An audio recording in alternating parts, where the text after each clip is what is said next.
Hi folks, welcome back to the Horde. Welcome to Sunday, welcome to Daylight Savings Time. Here we are. You know what, today's topic, this is going to be a quick talking video, so for those of you guys who don't like that kind, just change the channel, go watch what you would like. Anyway, this video is on trolls. If you have a YouTube channel and you actually publish some stuff, eventually you will have trolls. How many? Seems to be a pretty direct proportion. Some of my fellow YouTube buddies and I, discuss this topic and how many trolls do you have, how many do I have, and it's interesting. It seems to almost be a proportion. If you have, 1,000 subscribers, you'll probably have a troll, maybe two. If you have 2,000, you're probably going to have closer to 4, and on as you work your way up. Which was actually kind of cool, kind of interesting, because it seems that a troll is a scientifically predictable. The number of trolls are scientifically predictable. Almost, it has some correlation due to the number of subscribers you have. Though something else, I've also talked to some of my buddies who actually publish YouTube videos about the kind of feedback that is helpful and the kind of feedback that is not helpful. As an example, if somebody just puts a thumbs down on a video, we have no clue why you put the thumbs down. Are you putting the thumbs down there because you asked me to send you a golf cart and a go-kart and a mini bike and the mortgage and the deed to my house, and I said I kind of can't do that, I live here, and now you're mad at me and I'm being trolled for that? Or are you putting a thumbs down because you don't like that I put China parts on Hondas, or you don't like the idea that I'm smashing a Honda engine on a Kawasaki Lakota, or you don't like the idea that I have my 200S standing up like that, or you don't like the idea that I hoard bikes. I mean, I'm really not sure when I just get a thumbs down. When you tell me what you don't like or what you do like, I have an idea and I can respond to that. When one just puts a thumbs down with no comment, there's really nothing, there's no way for us to respond other than going, oh, I got some troll giving me thumbs downs. Another quick comment about trolls. Some folks, trolls, depending on what is written, I'll actually try to figure out who you are and what kind of problem I'm looking at. One of my recent trolls, and I looked into him a little bit. I didn't spend a lot of time. I don't know. You could probably see the blue ATC 70 there. He had all kinds of problems with the way I was treating this bike. This bike, the original owner won it at the local Honda place. Did not treat it well. It ended up with stale gas, gummed up carburetor, and all that. And then the person I got it from bought it. And the person that I got it from, unfortunately, had some issues. And those issues meant he didn't stay in any one place for very long. And he kind of needed to sell it to get out of Dodge. While he had it, he would have a tendency to drink and drive it, so the gas tank got all dented up. He let his pit bull chew on the plastic and tear the seat off of it. And quite honestly, if I didn't buy it when I did, I'm not sure what would have become of it. It was a non-running bike, or he got it running barely. It wasn't running well. Probably, actually, by the time I got it, it was not running again. And it looked horrible. It was all torn up, and it was left outside for a period of time, and it was just a bloody wreck. So it's very easy to come to my channel, and in this case, he described me as a piece of something, hoarder who should stop ruining all these bikes. Interesting, and specifically, once again, his concerns were regarding that Blue 70. If I didn't step up for a lot of the bikes in here, not all of them, but a lot of them, they would no longer exist. Between being scrapped out, some of these were saved from scrap yards. Actually, a lot of them were saved from scrap yards. Some of them were saved from collapsing barns. Some of them were saved from out being behind somebody's shed. Some of them were saved from being parted out. People, said, well, if you could give this a good home, even though I won't make as much money, I'd rather see it go someplace where it will be started up again and moved. So it's easy to say, you're a crazy hoarder and you're ruining all this stuff, but that's that's not completely true, obviously. Some of these bikes, like the one right in front of me, the 250 SX, I got it running, and this is the first time it's run in over 10 years. I kind of find that very rewarding, This thing, even though it's a China bike that's not worth it, like diddly squat, I got it running too, and it's kind of my all-purpose test jig. So it's easy to make a comment like that, but perhaps the person making the comment doesn't know the complete story. Anyway, this young man managed to leave enough fingerprints behind that I was able to figure out that he was just turning 20 years old. It was real close to his birthday. I was able to figure out that he lived in Los Angeles, and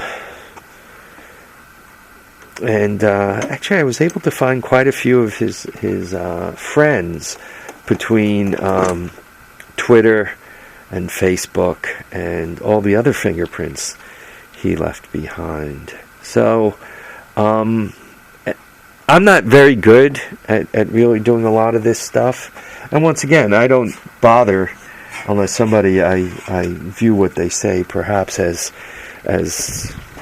something I need to look into for my own good. But I was able to dig up quite a lot. And by the way, me, who's not at all computer literate and didn't pull any connections or go to any paid databases or anything like that, was able to figure that out. I imagine that there are subscribers, not necessarily to my channel, but to other channels where if you leave a reason for people to look into it, they can find out even more about you than you want found out about you. Just think about that. And by the way, for anybody who uses the internet or PayPal or eBay or Amazon or a cell phone or anything else, should be cognizant, or or you're out in public, making out with your girlfriend on some elevator or something, that chances are you are being watched, videotaped, and there are people paying attention to you that you might not necessarily want paying attention to you. So I think it's safest to assume that unless you're in a root cellar someplace that you dug quite recently, that you're being monitored, and and think about that with your behaviors and what you're saying and what you're putting out there about yourself. Whether you're trolling folks on YouTube, or if you're just behaving poorly at a frat party or someplace, or perhaps even just putting up the stuff about yourself on Facebook or LinkedIn or whatever, wherever, Snapchat, or any of that, wherever you're putting down your fingerprints, just you might want to be careful where they lead and what they say about you.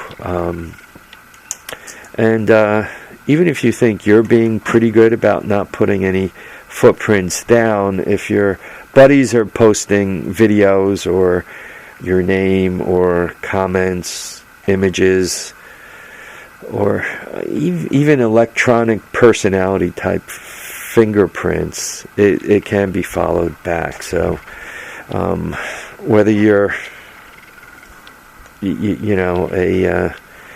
a good person or a bad person, do be careful about what's getting out there, particularly the younger folks. I mean, I'm an old guy. I'm getting up on 60 years old. Quite honestly, nobody really cares all that much about me or about my hoard or about anything else about me. I'm not applying for a job tomorrow.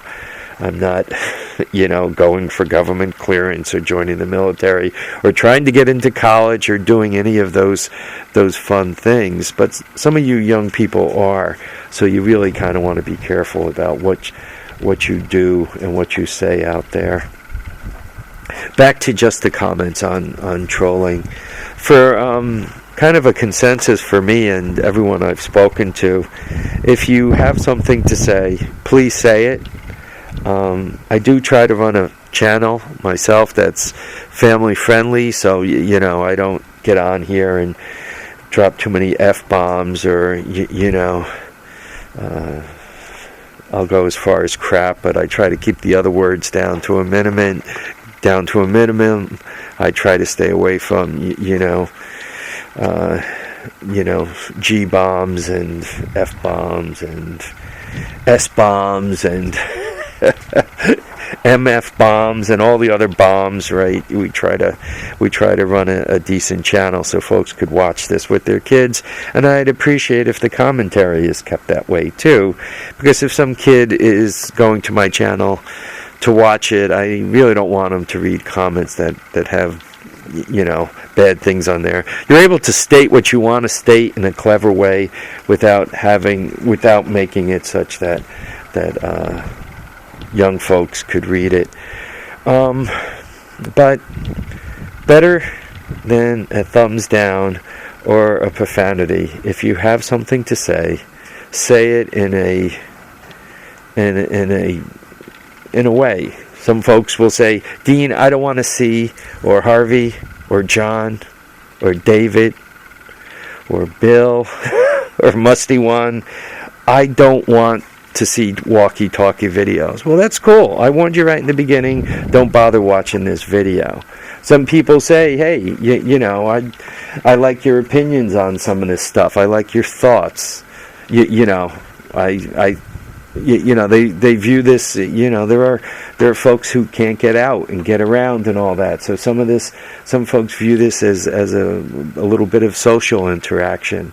Some people don't want to get out and interact, so they rather just do it via YouTube. There's all kinds of people out there, so respect what they want to do or don't want to do. Back to it though. It seems that the consensus is, if you have something to say it. If you just put a thumbs down there, we don't know why. We can't interpret that. It could be you thought the sun was in the camera's eye for the entire video. You thought I mumbled and fumbled. You think I'm fat, ugly, and stupid. My comment to that is stop talking to my mother. I don't know. I can't interpret a thumbs down other than somebody gave me a thumbs down. I have no thought to why. Especially when I see 50 or 100 times that in thumbs up, right? or 50 or 100 times that in favorable comments. So I have 100 favorable comments and 1 thumbs down, or 100 thumbs up and 1 thumbs down. How do you interpret that? I can't. There's no corrective action I could take, or David could take, or Daryl could take, or Dean could take, or Harvey could take, or George could take to fix any of these things. Mike or Bill, or you know, none of us could take a corrective action to try to make our videos better for you when all our feedback is a simple thumbs down, and especially when you have dozens or 50 or 100 thumbs up and positive comments, and there's your lone thumbs down sitting there. Anyway, folks, I've talked for too long. I want to thank you all for watching and commenting and subscribing. All kinds of good stuff coming up. The Hoard has some construction plans to get some new space, so that will be interesting, I hope you find. The Hoard has some deals cooking. I got to get back up to Vermont, and there's some other stuff cooking. The Hoard just had another couple of bikes show up, though they should only be here till spring. You know, they're sitting down in the driveway covered already. I mean, there's the Lakota timing chain, the new 250X, getting that thing fired up. I just ordered some parts for it. I got a million things cooking, so you know, stay tuned. The Hoard is alive and well, and moving forward. Folks, I want to thank you all for watching and commenting, subscribing. I want to thank everybody for their positive feedback. I want to thank everybody who goes through the trouble of putting in a comment. That means a lot to me. Even if it's a comment with some constructive criticism. I mean, once again, fat, ugly, stupid, and your mother hates you is not constructive criticism. Constructive criticism is, you know, the camera angle wasn't very good, I couldn't see that, or you spent too much time talking about this and not enough time talking about that. You know, those are constructive criticism. Once again, fat, ugly, stupid, effing hoarder, shit for brains, excuse the bad word, you know, not very helpful. Anyway, folks, I want you all to get out there and enjoy all your days. Make sure you have fun. Take care now.